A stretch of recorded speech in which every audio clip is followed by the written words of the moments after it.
Welcome to the Grace Lace Podcast. I'm Ruth Jo Simons, and if you've listened to the first season of this podcast, you probably have heard my co-host Eve Stipes and me talk about how sanctifying motherhood is. Today, we're diving a little deeper in how to persevere in motherhood in whatever season we're in. Maybe you are currently a mom or are hoping to be one someday. Maybe you're fostering children in your home or teaching kids in some capacity. Or maybe you're simply trying to be a godly influence in the lives of kids you interact with regularly as an aunt or dear friend. Regardless of your exact circumstance, we hope today's conversation helps you think about how to start where you are with what you have when it comes to mothering. Listen in as we share our own struggles and challenges in motherhood and where we are starting right where we are today. Okay, so to kick this conversation off, I think we should both give a short description of our current season of motherhood just to catch everybody up. Ruth, remind us how many kids you have, how old they are, and here's the fun part. Give us one word you would use to describe your current season of motherhood, and then I'll share mine. I You know, didn't right? prepare me for this. Okay. Wow, that's challenging. Okay. So, yes, I am a mama to 6 boys. And I'm so used to saying this from stage and always saying, yes, I had them one at a time and I do know what causes them. So that always seems to follow right along. But that is the truth. They range from my oldest is 20 and my youngest is 9. And wow, we are in such a new season of parenting and Yeah. motherhood for me, where my oldest will be a senior in college starting this fall. And my second is going into his freshman year of college out of So state. crazy. Out of So state, I crazy. know. And if you follow me on social media, you've seen that Man Cub One, my oldest, spent a semester abroad and then spent a summer away up at Cornell. And so we've experienced kids in and out of our home, but this new season is going to be really challenging because, for one, our 2 oldest will both be in college, one out of state, one finishing his senior year. And then I don't know if I was prepared to share all this on the podcast, but I will because I'm honest about it. But this will be actually our very first year where we are Mm, choosing to put the 4 younger ones in 5 day a week schooling.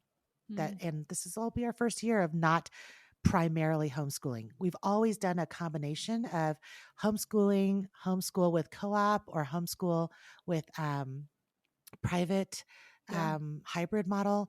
And obviously, I won't go into all the reasons here, but we've been prayerfully considering shaking things up a little bit this Mhm. year. And Yeah. so this will be I mean, it may last 1 year and maybe how we choose to go from here on out. But the 4 youngers will be in various 5 day a week schooling programs. And so, man, this season, I don't know if this is the comprehensive word that I would use to describe where I'm at right now, but motherhood feels like a season that's calling me to learn to Mm, release expectations, yeah. release my control, um, release a lot of ideals and the ways I thought things have to Hmm. be. And so release may be my word. What about you? Okay, Oh, bring man. us up to speed on where you're at. Okay. So, yeah, I have just 3 littles at home. Every time I say that Don't number, say just. Do well, no, not I just say shouldn't say just. But every that's time a I say lot. that number after you say 6, I think, oh my gosh, it's literally half. Like, what if I had twice as many children? I don't even know. That is Oh, not what the man. Lord has given me, so I don't have to find out. But yes, I have 3 littles at home. My oldest is 4, and then I have a set of twins, boy girl twins that are 2. And so we are it is I don't even know. Like I said, I had this question. I was like, "Ooh, one word. Can my word be sticky?" Because that's how this season feels. That's Like pretty real. That's the real. table always sticky. There's always some sort of leftover food situation. Yeah, I think actually sticky is probably pretty good. There's sticky discipline I love it. situations I where love it's it. like, older kid is upset with the younger kid and they both react poorly and then they have to have different consequences. And it just feels sticky all the time in all the Okay, I just have ways. to point it out. Is it funny that your word is like sticky and attachy, and my word is Is release release. and like let go and not Yeah, sticky anymore? that I'm is really telling you, funny. it's funny. This is us trying to serve our listener well. 2 seasons of life, 2 decades Yeah. of life. Here we are. So now that we've given a little bit of context, um, and you already shared a little bit, but like, what are the hard parts of mothering, either for your Mhm. current season or like if there's a distinct season that you remember feeling like, wow, this is really hard? Yeah. Well, first of all, I'll just say for all of the young moms out there, and I know, Eve, that you'll speak to them straight from your heart, Yeah. but I distinctly remember, like, not intentionally, but unintentionally wishing away the little Mm. years. It just felt like the days went on forever. They're And so long. it just was so long. And it felt like that 1 hour conversation about why not to punch your brother, like, didn't have to be that long. Couldn't you just learn it in a Yeah. one time through? Like, do we have to do it every day? Do I have to preach the gospel every single day? Right. And I think it was such an eye-opening realization in my young motherhood days that I actually even like wrote a blog post about it when I finally came to the realization that I could embrace Yeah. what motherhood and being a wife was really all about right now. Like, I didn't have to like look Wait for for what it. it could be someday, that I really embrace the role as it is right now in all its Hmm. imperfections and all the difficulties right where I was. So interestingly enough, 15 years later, I'm still beating that drum of starting where you are and embracing the season that you're in. But I would just say, I'll let you like speak more into that crazy season of the little years. But for all I know that I've got some listeners out there who might be empty nesters or mamas Yeah. who are raising young adult children. I am like straddling the fence. I think that's what Hmm. is feeling really, really difficult. And when I think about this topic of start where you are when motherhood is hard, I'm no longer in the season where motherhood is hard because Nobody I'm is always self-sufficient. no, they all cook and they Yeah. all clean and they all do their own laundry and they actually know how to apologize to one another now. So it's not hard because of those reasons and those reasons that you face every day. Yeah. It's hard for me in that I think the season that I'm in is one where I feel this constant tension between joy for what's to come and Hmm. loss for what is no longer. And so Yeah. I'm feeling this constant sense of, oh, I don't know what to do with myself when they're about to be out of the house and our dynamic is going to change. And I will not know, I will never have 6 young people singing and dancing and being silly because they're little kids anymore. That's Yeah. over. And now I'm looking at things like how to pay for college Yeah. and what happens with grad school and how to support adult children, how to let Hmm. them make their own choices. And so suddenly for me, it's not that there's no joy in it, it's that it's hard because I don't know totally who I am or how to embrace this season. And somehow I want to jump to the part where I'm a grandma or dial it back to the part where I finally figured out how to take kids to the library and the park. But right here in the middle, it's actually the hard in my life right now is figuring out something I've never done before. Yeah. Yeah. I think it's so interesting. I think there's so many ways to think about motherhood and mothering. And I think we even mentioned in the introduction, like some of you listening may not be mothers, but you've got kids in your life and you've got, or you have like a really strong desire to be a mom. And so I think all of those carry their own types of challenges too that I don't want to like gloss over. Like those all have Mhm. really difficult emotions to work through and complicated feelings. But yeah, I think for me in this season with all of those sticky little people, I think it's just that it feels like it doesn't stop, right? Like it's just Right. that like constant motherhood can be really relentless, I think, in different seasons. And this is just one of those seasons. And that doesn't make it bad, but it does mean it's a lot of repetitive action, a lot of repetitive cleanup, a lot of repetitive reminders. It's Like, like one step forward, two steps back at all times, yes. right? Yes. And it's the multitasking where it's like Mhm. sensory overload for this stage too, where you're like, I'm trying to make dinner and stop this argument from happening. and let the dog out, and I'm going to set the table. Dad's not home yet. Like, just managing all of the pieces I think that's the hard part right now, where it's just like, okay, we have to keep going. I have to choose to like engage you on this discipline and this like conversation about the gospel. Like, it Right. doesn't stop. We have to keep going, and I have to keep doing that. And the energy that requires for an introverted heart is sometimes just feels like a lot. And I think maybe the common denominator, even for different seasons of life or different challenges, is that the common denominator is that something is hard when we're physically, mentally, and emotionally stretched, Yeah. right? Yeah. That I may be faced with different tasks every day than you are in the little years. My situation might be different now, but I'm still feeling emotionally, physically, Yeah. and mentally stretched, and I don't feel like I have what it takes.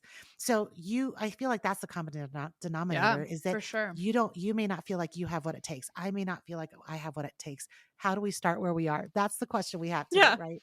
Yeah. That is the question. And I think it's so easy, especially for me personally, to be overwhelmed and just be like, okay, like all I need is to just veg.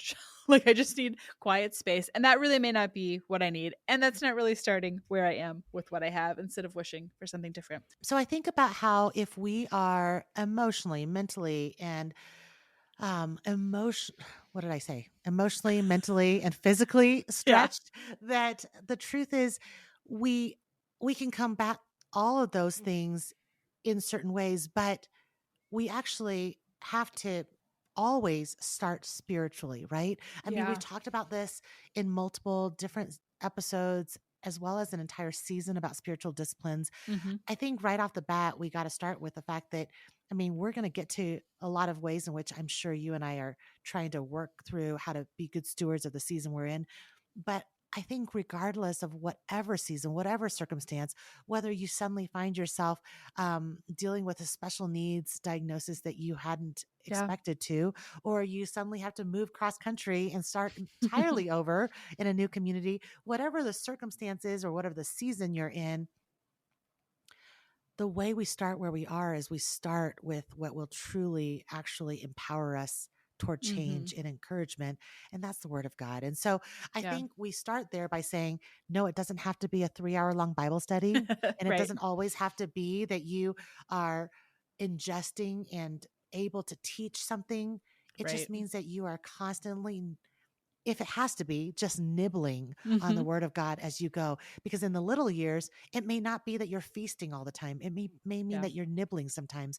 But at the same time, recognizing that different seasons really will require a lot of output. And if we Yeah. don't have much going Input. into our lives, we're literally not going to know how to deal with the emotional, physical, and the mental output that is required of us. Yeah. And That's helpful. yeah, so let's get practical, Eve, and make sure Okay. that as we talk about this, that I'm picturing y'all listening, and some of you might be in car line as school has just started, or some of you may be running to the grocery store and literally going, okay, sure, I can start where I am, but like, what are some ways that in my immediate circumstance, without fixing everything, because that's the whole point of the season, right? Is that Yeah. we can't control all our circumstances, and we can't fix everything that we think needs fixing. So how do we steward well what is already ours and what we do have in the exact circumstances that God's given Hmm. us right now, and actually make progress where we are? Do you have any Yeah. thoughts on that? I do. One is really practical. One is maybe not as practical, but is helpful for me mentally.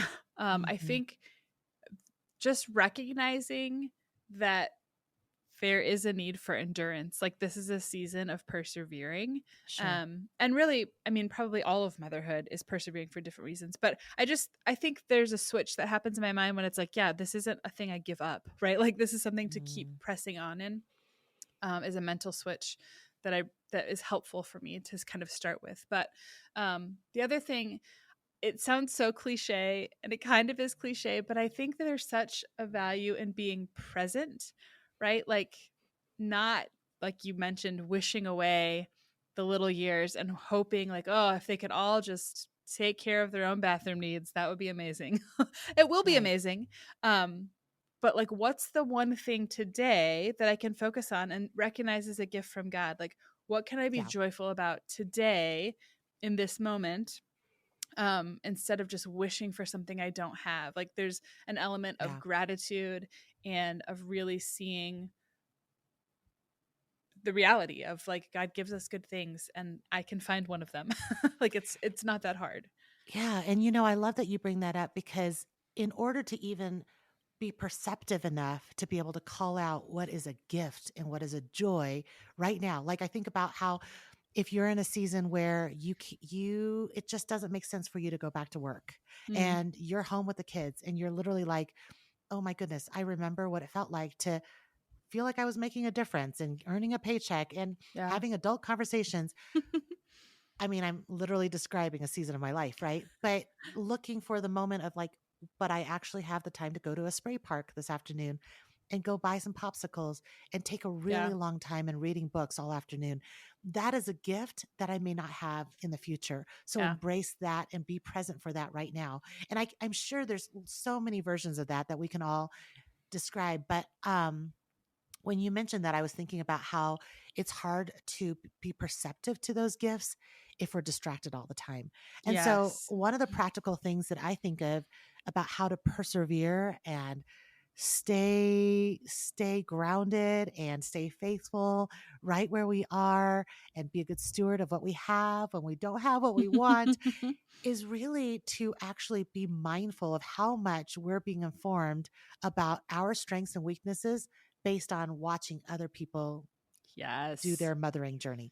Because we could waste away our entire mothering journey by watching somebody else be a Yep. mom. Because Comparing I it. think, yeah, and I mean, it is cliche, right? To be like, don't compare yourself to others. But the truth is, for the amount of time that we're spending on social media and the amount of time we're watching somebody else do it, and the truth is, even if it's not social media and you're at like a play date and you're watching somebody else live their best life as a mom, you're really not, you're so distracted in that moment that you're not Yeah. able to be attuned to how God wired you, how God made you, what God's given you as an asset, as as a gifting, Yeah. as something, as your superpower and as a Yeah. mama, because maybe your superpower is that you don't mind making a mess and you're able to like literally pull out all the finger paints or the play-doh. Not And my strength. Not my if that's strength. not my strength, but you and I might have strengths in another area, and Yeah.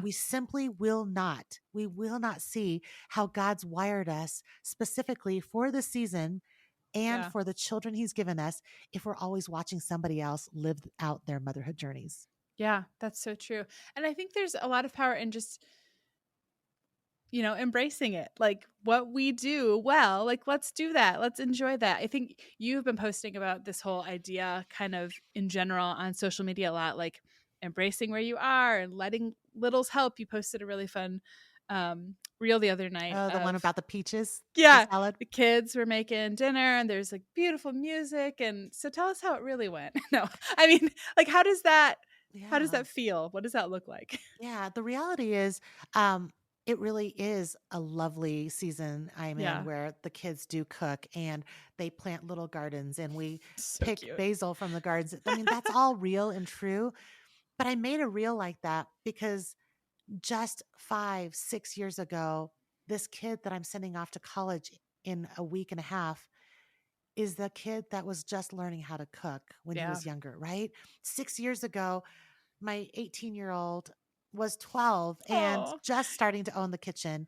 And 10 years ago, he was 8 and about the age of that peach salad reel that I posted. Mm-hmm. And so for me, and I didn't have the energy to like tell all these stories, but the reality is posting that reel was a way for me to remember and almost even just put a line in the sand that I will make note of this season I'm in right Yeah. now This is what's because good. yes, because this was messy and he doesn't cut everything the way I want it to look. And um but I'm so faced with the fact that now just 10 years later, the kid that I used to cook with and wasn't always paying attention to like how sweet it was, he's going off to college and we're not going Yeah. to cook together except for holidays when he comes home. And Mm. so that's not meant for me just to be sad and cry about it, but to make me relish and cherish the season I am in. Because the best way to not have regrets someday is to make the most of right now. And that doesn't need to be Yeah. shame or guilt or like we don't need to live under the stress of there's only 18 summers that we get with our kids. Listen, Yes. God gives us so much more than even those Yes. 18 summers. We don't have to live under the tyranny of like am I living my best life? But it does mean right now, right this minute, can you shift your gaze from I wish it was this, I can't wait for it to no longer be Mhm. the things that I struggle with, and then embrace what it is right this minute. What about Ruth for like a mama maybe who's listening who has older kids who have maybe like walked away from the faith or like there's just hard relational like they're part of the Yeah. season they're in. What does it look like to start where you are in a season Yeah. like that? I mean, this whole season where we're talking about this topic of starting where you are really is about how we have to faithfully steward the right now when we can't control the outcome and we can't Yeah. control the circumstances.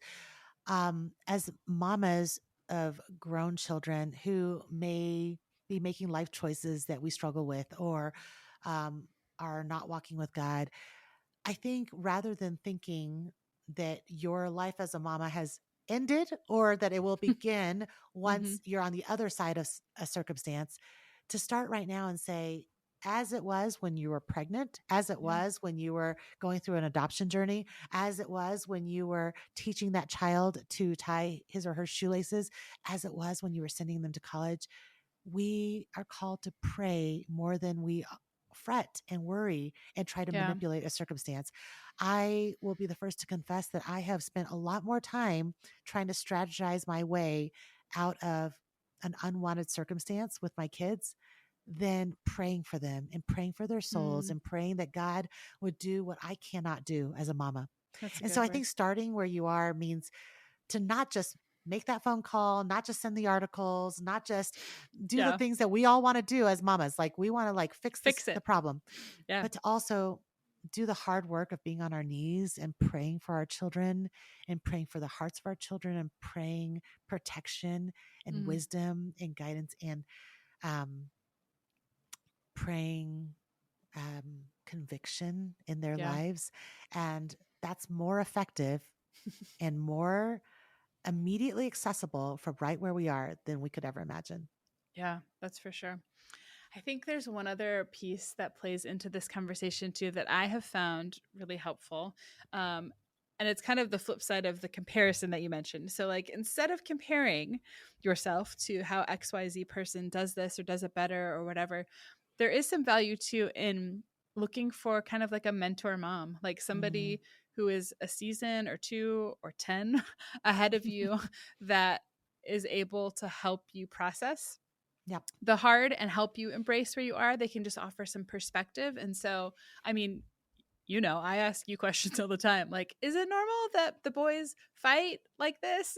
Is it normal that potty training was really hard? Like, there's Yeah. so many like practical questions, but then also like bigger, deeper questions that I think it can be so helpful to have. Like, hey, here's a person that I know is safe, that I can ask my hard questions to and kind of work through.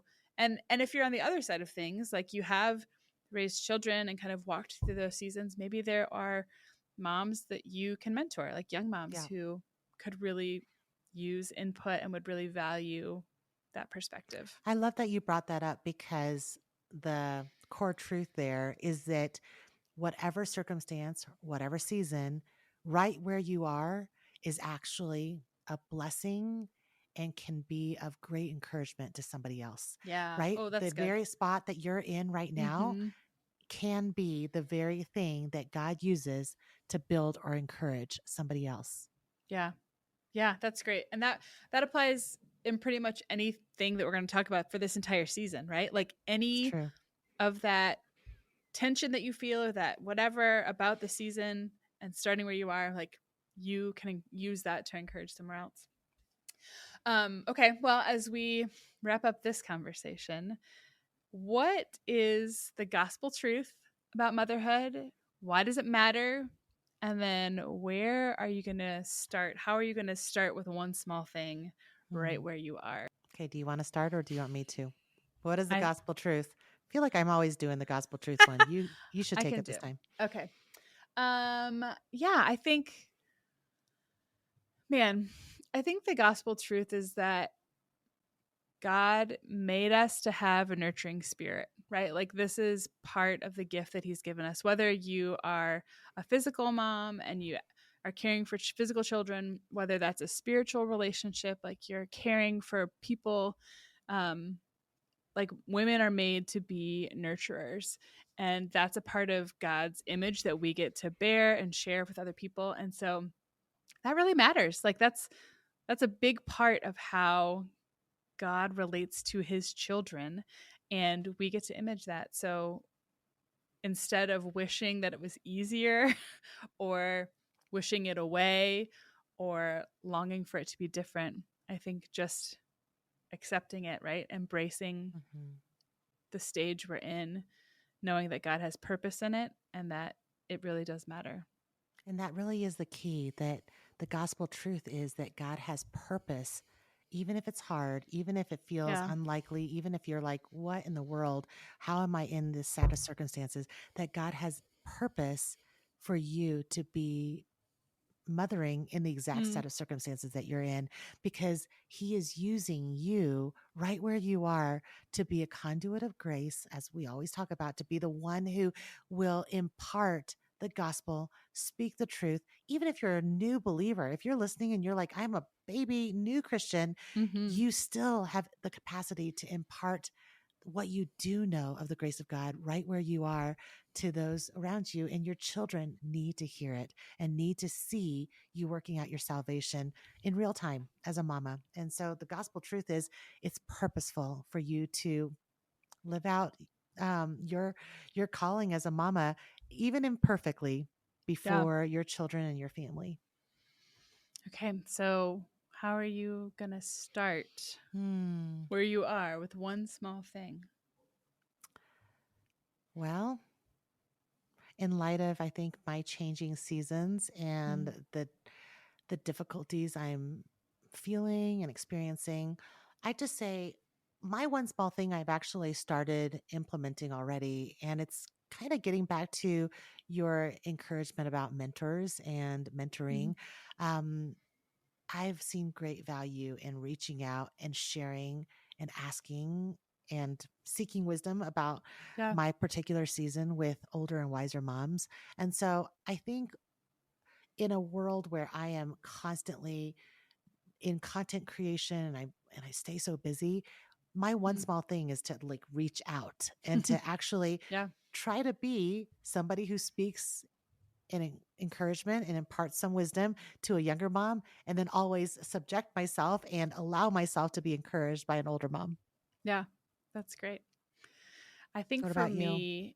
me, this is something that I have started trying to do regularly, and I just want to keep doing it. Is to consciously thank God for the way He's made my kids Mm, when I pray that's for them good. at night. So, like, when I Yeah. pray for Spencer, and I like really try to think, like, thank you, Lord, for giving me Spencer as my son and that I get to be his mama. And like, Hmm. I want him to hear that, and I need to remind my soul of that. Like, Yeah. thank you that he has such strong opinions and he is good at communicating them. Like really trying to find the gifts in what is happening today. And that takes me being intentional, but I think it's really worth the time. So, friends, we hope that this conversation has served to encourage you right where you are as a mama or as a spiritual mother in the places and the people that God's called you to. We'd be so honored if you subscribe to this podcast and write a review so that others can find our episodes more easily. Thank you so much for tuning in, and we can't wait to chat with you next time.